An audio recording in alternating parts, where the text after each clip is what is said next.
यार ये 2 बोतलें ना आपके लिए लाइफ जैकेट का काम कर सकती हैं।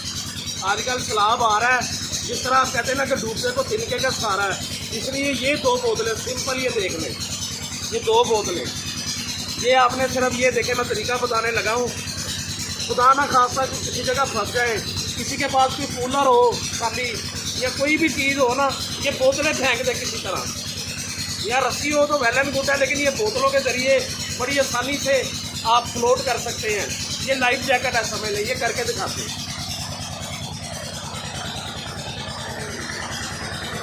जल्दी जल्दी करें, आसान,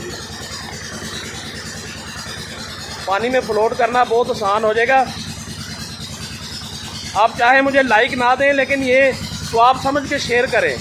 ये बहुत ही अच्छा मेथड है जो बताने लगे हैं ना आपको। चलें,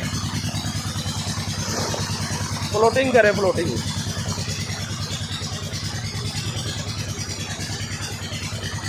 ये देखें कितनी आसानी से फ्लोटिंग हो रही है, क्योंकि समझ लें कि आपने लाइफ जैकेट पहनी हुई है। आसान किस तरह महसूस हो रहा है? अच्छा, चले ठीक है फिर। अल्लाह हम सबको महफूज रखे।